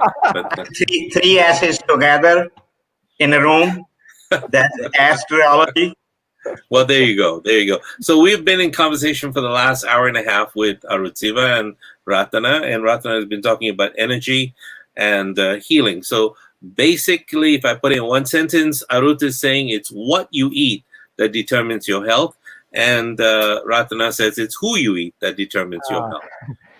What you eat, how you eat, And how where it you was eat, produced, and how where it was you eat, prepared, who and prepared. A lot of things goes in it. yes, and try to avoid eating with pigs, rats, and Live like dogs. rats, eat like pigs. Don't eat like a pig. That's my Yes. advice. And Luke is a bodybuilder and starting his own podcast. What's it called, Luke? I'll be announcing that soon. Okay, good. That's coming up.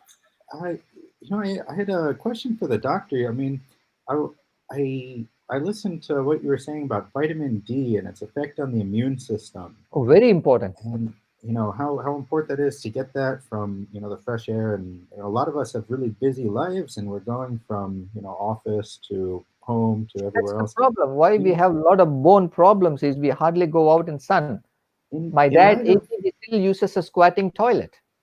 Wow. Why? Every day he's out under the sun for 1 hour to 2 hours. So in light of recent events and this virus in the world, do you think that staying home could actually have a negative effect on our immune system? I feel we need to be out in the sun at least for 30 minutes a day. Maybe with a mask on because it's a political thing. Yeah, but be under the sun. Nothing can beat all synthetic vitamin C's is all secondary. We have to first look towards nature first. Nature has a remedy for everything. When you say D, you say D3 or just D? No, vitamin D3. But actually, when you go under the sun, there are UVB. There are few kinds of a wavelength from the sun. So it's best our body knows what to do when we give them the right thing. I'm not even sure whether we know everything how our body functions. What about people who don't have enough melanin in their skin? I mean, is that going to be a problem? Or I mean, people like there us. are now photobiomodulation. There are some LED lights which is created with a certain wavelength. So they need to experiment which works with them. After every 1-2 months, they go get the blood tested and see how. That's why I say keeping a journal of what we do on a daily basis is very important. Akila wrote, and Akila is from Sri Lanka, and he says, live like rats, eat like pigs, roam like dogs. That's nice. Akila, I think the message is don't live like rats. Don't eat like pigs. Don't roam like dogs. Yeah, that's the solution. That's where I got confused too. I thought doctor was saying live like rats, eat like pigs, and roam like dogs. He was saying don't do it like that. Yeah, don't do it. Why we have disease is because we are living like that. Joyce D'Souza has 2 questions. Number 1, where do you get your pure cacao from? Number 2, morning or evening sun, does it matter? Either, to me, I prefer the evening sun. If you look at school assemblies, I have seen in many schools, most kids in assembly, 1 or 2 will faint. So something happens with the morning sun, whereas in the evening after 3, when they play soccer under the hot sun, nothing happens though. But morning, while standing in an assembly line, I have seen kids fainting for some reason. I still do not know why. So I still prefer evening sun after 4. That's my best. Badly, they faint because of badly written lyrics for the national anthem. Maybe, I'm not sure. I'm not sure. I'm still researching on it to find out what could be the cause. There are a lot of poor kids that go to school who don't have a chance to have breakfast. Breakfast, yeah. And so as a result, they stand there and they're just, they don't have enough nutrients. I believe breakfast is the most important meal of the day, don't you? No. To me, eat when you're hungry, sleep when you're sleepy. That's it. Don't follow the time. I agree. I only eat 2 meals a day. My first brunch is between 10 to 11. That's what pigs do. They eat when they're hungry, and they're hungry all the They're time. always hungry. That's the problem. Yeah. First, he gives us advice, then he goes against the advice. So what the hell? This is how we can become crazy. Yeah, that's what you bring out in everybody. You keep on asking him the question to contradict himself. Yeah, I create my own clients. Yeah. I mean, it's an analogy, you see, but I'm not telling to eat like pigs. Always say follow your rhythm. Eat when you're hungry, drink when you're thirsty. But I don't agree to drink 8 cups a day. What for? You look at your size and my size. We are on the opposites, you see. Yeah. So how can the same 8 cups suits you and suit me? Doesn't. Right. So I always take when I'm thirsty, I drink. And the moment I feel enough, just stop it. And hungry, I said, eat when you're hungry and get out of the dining table even when you're hungry. Don't eat full stomach. I mean, that's what even Dr. Mahathir said. He never eats full stomach. And that's why he makes promises that he cannot keep, and until he starts to put people in jail and things like that. Yeah, you become a bad person doing that. I don't know. Is it true, though, that by the time you actually feel the hunger and your stomach starts to grumble, the ghrelin that's produced in your stomach, is it true that at that point your body's already producing a little bit more cortisol and that stress hormone that might actually be bad for some heart patients out there? Yeah, I mean, that's why the moment at the very first feeling of hunger itself, we should eat. You see, the moment you prolong and delay, you can see anger building up, stress building up. Yeah. Yeah. Okay. So eat at the first instinct of hunger. Wow. Okay. I'm sorry. And we are joined by Ashok Thakur, who is a cybersecurity expert, runs his own firm in New York City, and is now also starting to lead spiritual retreats in Sedona, New Mexico. No, Sedona, Arizona. Oh, in Arizona. Arizona, that's right. Arizona. I thought you were also doing something in New Mexico, right? Yeah, but it's not in one place, though, right? So it's several different places. Right. Like you do the ayahuasca ceremonies, or? We don't, because I'm not qualified to do that. It has to be created. Like you can get ayahuasca and people can drink it, but that's not the way it should ever be done. It should be done with the proper shaman who has been trained to do that, because there are a couple of things, like, and since you brought that up, and we were talking earlier, like Dr. Gill was talking about, like how people suck onto his energy and how to protect it and everything. Oh, no, I'm all right. No, I know, not for you though. Why you think everything is about you? You just mentioned my name. No, I said you said like how people can affect your energy and that's what I'm saying. That's what I'm saying. Not your, means everybody. They try to suck my energy too. Like, I mean, you, not you as a person, you as a whole, right? Because there are people who are with the negative energy. Yeah, okay. I got that. Who try to cling to you, and then you keep on depleting that energy in you, and then you have to protect that energy, as Ratna was saying.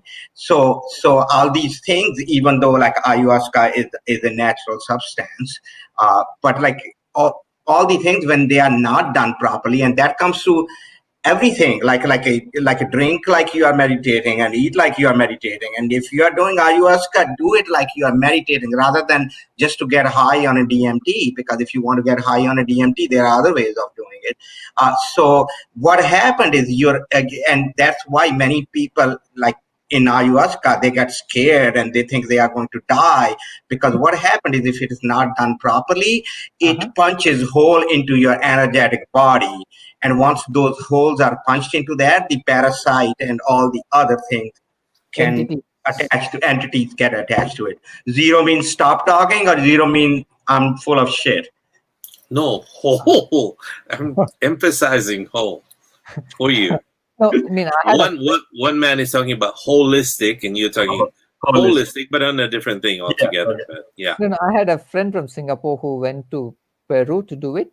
So she followed the ritual, 3 weeks of intense fasting, meditating, and completely purify her energy. So right after she'd had the ceremony, she could see the karma of all the people around her.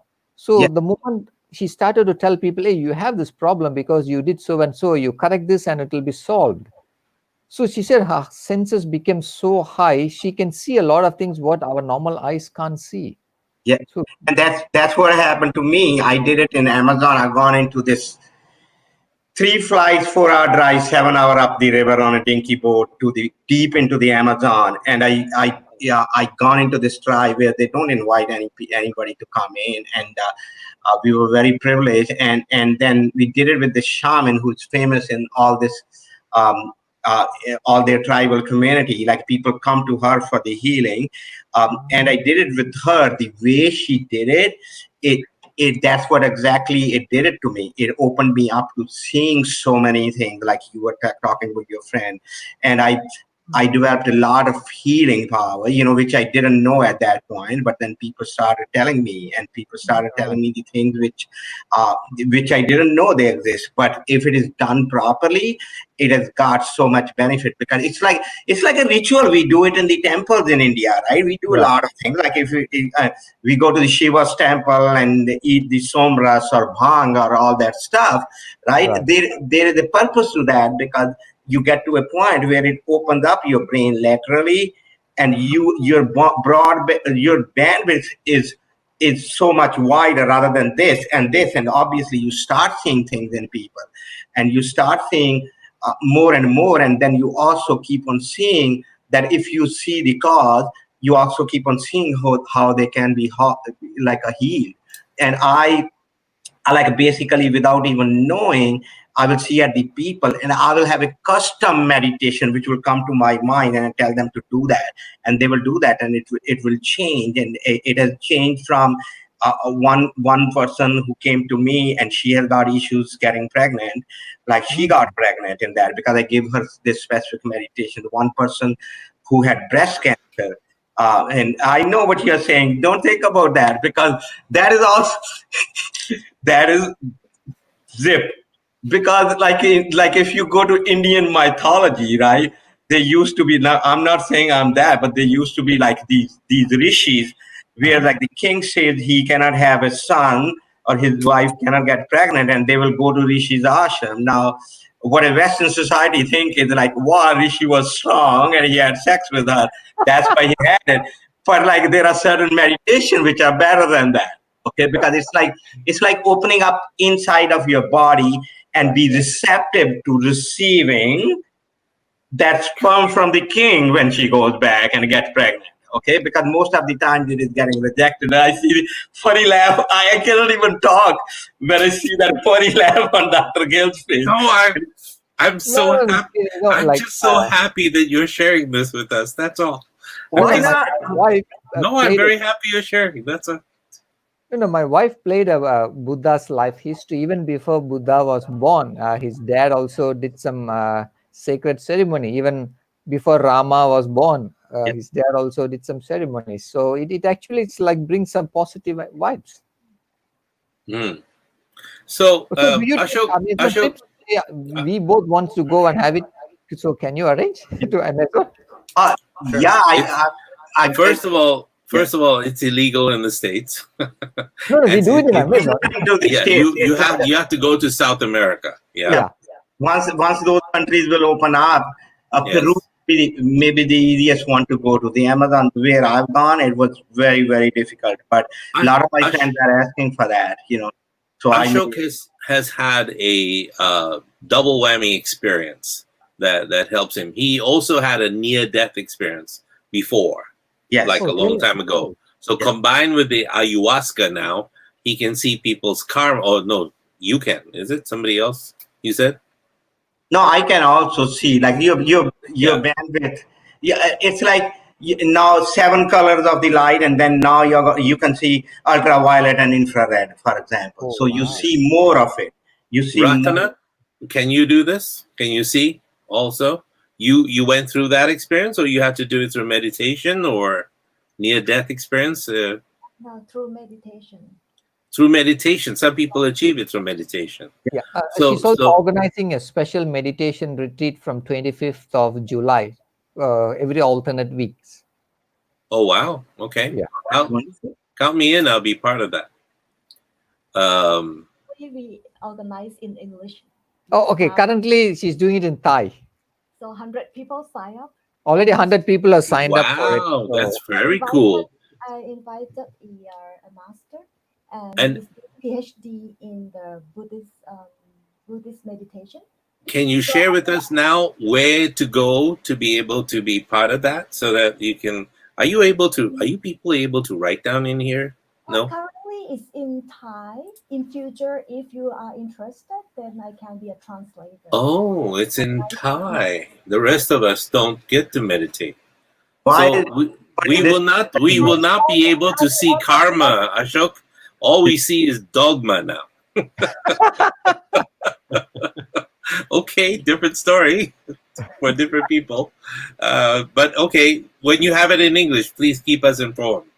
I'll let the entire crowd that's logged into my Facebook know as well. Yeah, the question to Joyce is, okay, it comes from Ecuador. Pure cacao comes from Ecuador. How can we get it while we're in Singapore? I have, I think, 1 or 2 packs in my office now. So we'll come to your office and tell us where your office is. I mean, it's in Whampoa. Just Google Meditherapy, MEDITHERAPIE, Meditherapy, and you should be able to. Slow down for the rest of us who listen very slowly. Say that again. Oh, just go to Meditherapy, MEDITHERAPIE. .SG. .com.sg. No, just SG. .sg. Okay, great. And if you want to go visit him, he is located in this area in Singapore called Whampoa or Whampoa. We wham the poor over there, and the address is. Ratna put it in the chat already. She put it into the chat. Oh, you did? Okay, good. Then they can find you. For the rest of the people that need to have this cacao directly from Ecuador, you said? Yeah. Do you have an address for that? So that the ones in America, Canada, Ashok? My supplier made a trip to Ecuador, and then he met few people. So it's all handmade. So they go collect the wild cacaos, and then they pound it, and then they make it handmade. That's why the quantity is very limited, and the supply is not consistent. Okay. I have a shaman that provides me with these chocolates as well. He goes and makes it for me. I think his name is Cadbury. Food for the gods. For them is food for the gods. Cacao is yes. And that is God's name. He has God's name, which is Cadbury. Yes, Cadbury is God's name, actually. He produces these chocolates. It's wonderful of him. Sick, actually. Final words, because we're getting on 2 hours, in time. It's almost 2 hours. It's easy to get ahead of ourselves.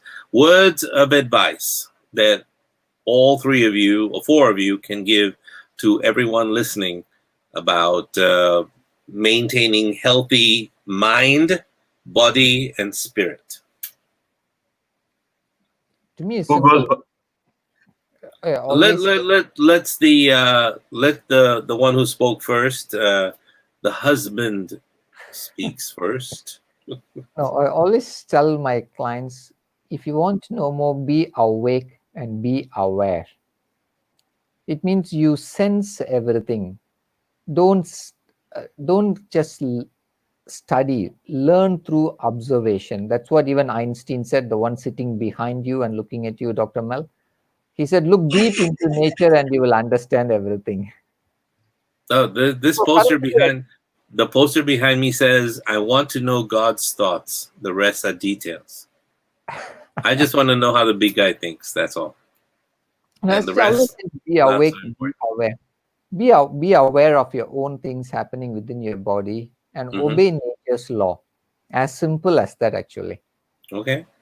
Thank you. Ratana. For me, whenever you breathe in happiness. Speak in the, sorry. Yep. English, please.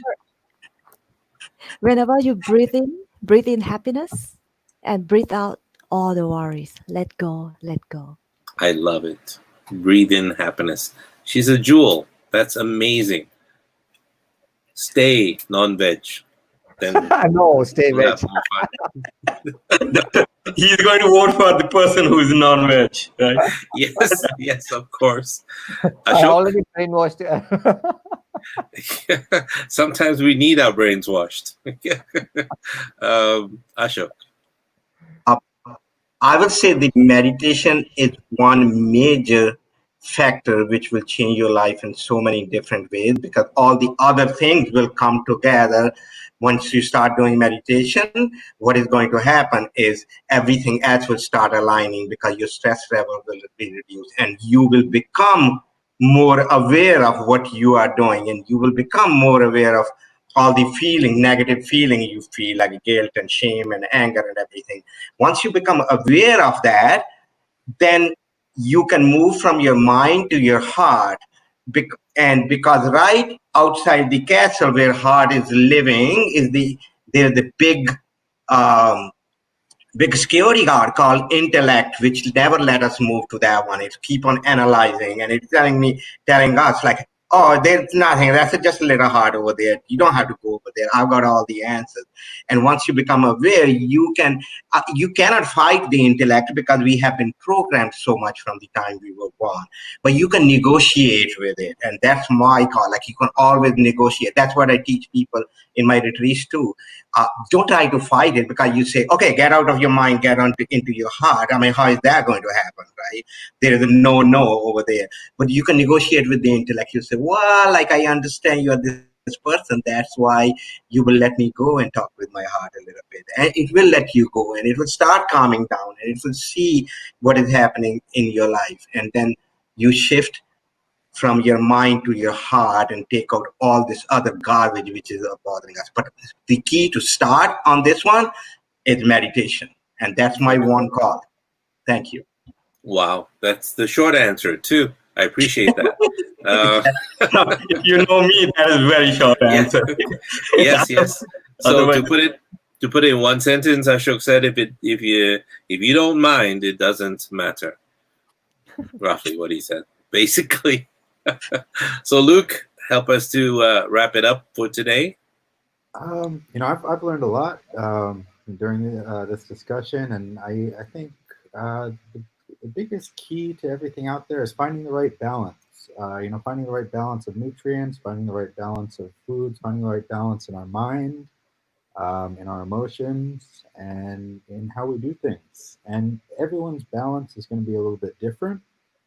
Find what works for you, and keep the mind open.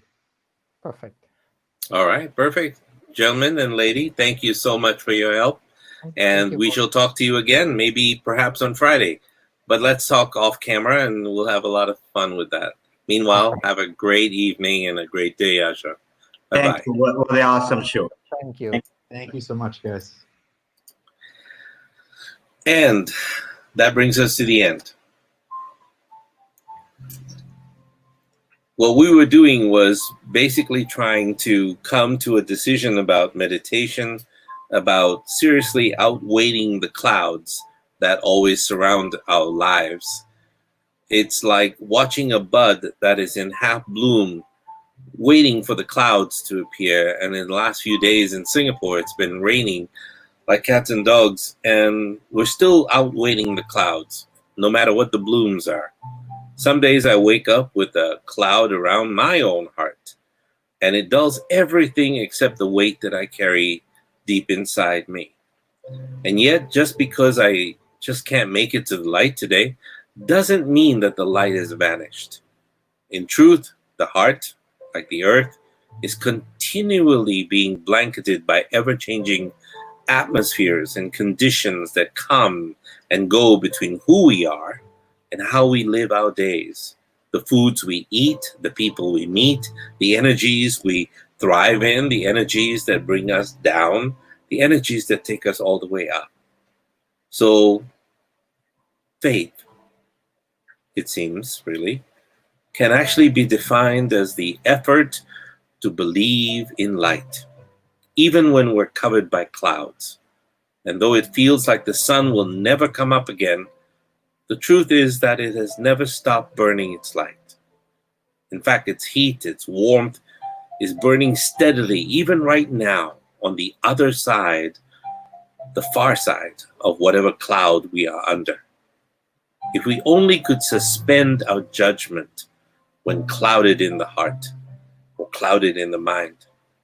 For many skepticisms are born from conclusions that are made while we are unable to see, as if any kind of understanding will prevent the clouds from coming or going again and again and again, which they do in our lives. But no clouds last forever. The earth and all that grows from it knows this all too well. So does the heart and everything that grows from it, in spite of all our understandable pains, become smaller as a result? No. Our hearts enlarge to encompass all of the situations that we meet every day, and all the people we meet every day, and all the energies we assimilate every day. Nothing is wrong, nothing is right, nothing is should be or cannot be or will be. All of this is part of this quest, receiving and giving at the same time. Deserving or not deserving is not a question that nature has for us. We deserve, and we will receive on a daily basis, depending on what you think and the energies you fill yourself with, whether it's happiness or not, or like Ratana just said, breathe in happiness and breathe out all the things that don't serve you. And by doing that, you will experience more love, more abundance, more health, and more happiness. You've been listening to the voice of Dr. Mel Gill, and this has been Uncommon Sense. Father and Son Theater. Good night, everybody. We'll see you on Friday.